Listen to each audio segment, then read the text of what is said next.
Through the fire, smoking broken rubble. Walks the secret life, bulletproof and bulging muscle. Death-defying, highest flying over trouble. Can you please come and help us out of hopeless struggles? Sympathy is wearing off and dying out. In the face of all these enemies and crying out. Losing all this energy from finding out the world is filled with ills, ever so close to timing out.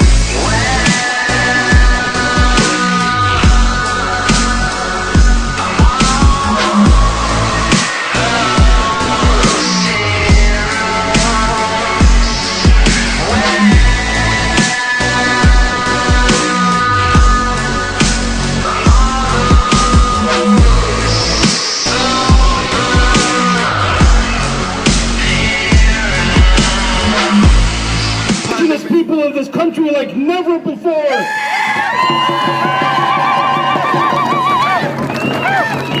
Uniting us across this land.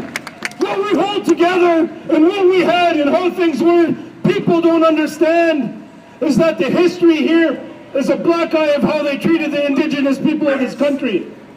1492, there was a treaty made that a race of people could sue their country for genocide. Canada and the United States made it so that we couldn't sue our country for the genocide they created.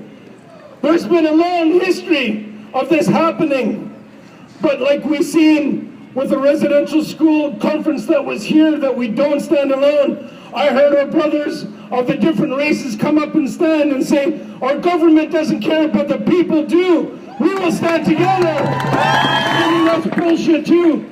Portugal, 70% of their energy comes from renewable energy. 70%! And their economy's taken off like Brazil, like Germany. And California is one of the states with one of these initiatives whose economy is doing better. So it's BS that they're seeing these things when we do have the technology to make a difference. When I heard them speak from the Unceded, they all said, we'll do what it takes. They all said it would be a long, hot summer. That's what they said. But now we're here, we're at this point where we see the decimation that's happening to our lands and to our waters. Here, right in this territory. I remember what it was like when the salmon, in my short lifetime, were in every creek and every stream here. My children have not experienced that. They have not been a part of that. They have not seen that in my territory, where just thousands of salmon going up these little streams.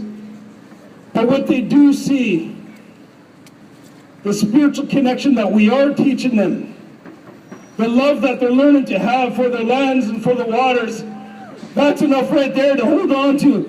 That's a reason enough for us to say no. That's a reason enough for us to stand up. That's reason enough for us to educate. That's reason enough for us to come together. Yeah. Our Fraser River, our Keystone. And guess who's there? Tribal people supported by environmental organizations and citizens are standing up and saying, no, we're not going to let you go through here. You got to stop. Yeah. Because we cannot accept that our children are going to be raised in a global warming atmosphere. We have to stop it. You have to stop it. We have to work together. We have to have a more active voice. We shouldn't have to wait for somebody to be shot dead because they believe that they're going to do everything possible to save the earth. We don't know his or her name yet. I don't. But we sure as hell cannot forget them. I remember when Petra Kelly, we met her down in Brazil or Mexico, and they said, we're not at Earth Summit in '92. They killed us. She started Green Party in Europe. They killed her. They suicided her. We don't even hear her name anymore. We shouldn't have a society that forgets our heroes like that. We have to stand united, and we have to say no to these multi-corporations that have no respect for the common citizen, for the world that we have to live in.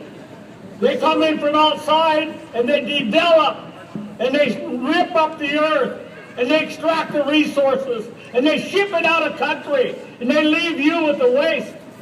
It was just broadcast that the people of Texas may have to leave Texas because of fracking. There's no water left. They have no water. Wake up. The whole state's going to have to move.